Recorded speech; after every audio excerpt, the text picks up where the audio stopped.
He was never confused about you. He wasn't scared. He wasn't unsure. He wasn't going through something. He knew.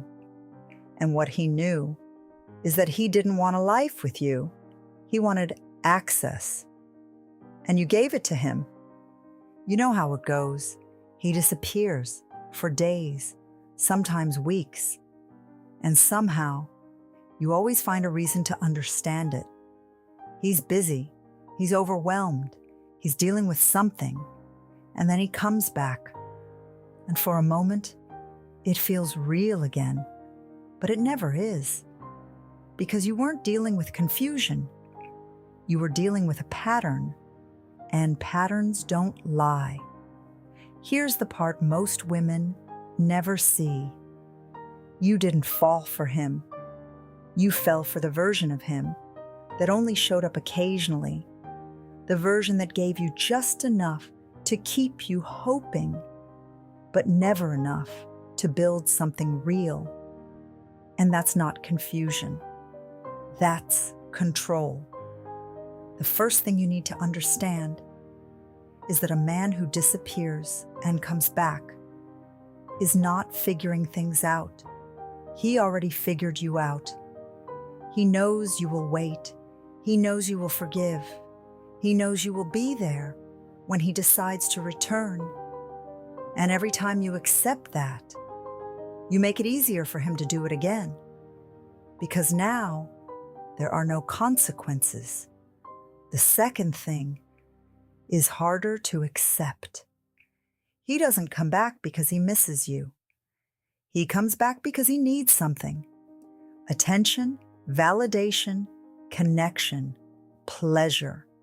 And you became the easiest place to get it. What looks like confidence in him is often just ego, an ego that needs to be fed. And when no one else is feeding it, he remembers you. Not because you're special to him, but because you're available to him. And for a moment, he treats you like everything until he gets what he came for. And then he disappears again. And this is where most women break, because they confuse being chosen temporarily with being chosen at all. And if something in you is starting to shift, subscribe, because this is where it stops being comfortable. The third thing is the one that changes everything. You accepted less because part of you believed it was all you could get. Not because it was true, but because loneliness is louder than logic. And he gave you just enough feeling to keep you attached. So you stayed and called it love. But it wasn't love. It was fear. Fear of losing him. Fear of starting over. Fear that no one else would come. And that fear kept you in a pattern that was never going to change.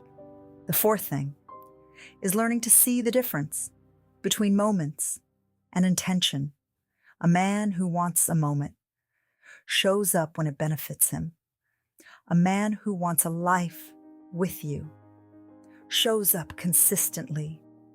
No confusion, no silence, no disappearing, just presence. And now we get to the part that changes everything.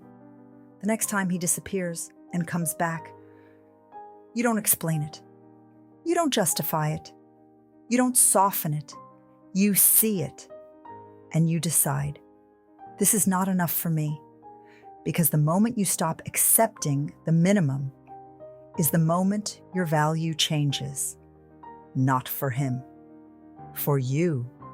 You stop being the woman who waits and become the woman who walks away without explaining, without chasing, without hoping he changes.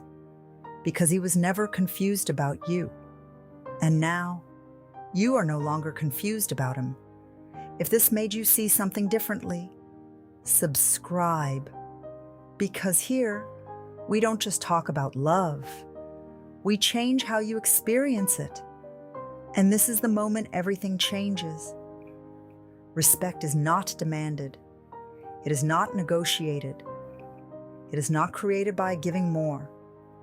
It is created by a woman who respects herself first, who has standards she does not explain, who has a life she does not abandon, who has limits she does not negotiate, and who understands something most women don't.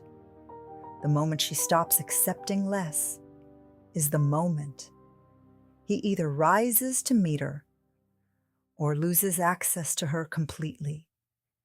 If something in this changed the way you see yourself, subscribe. Because here, we don't just talk about relationships. We change how you experience them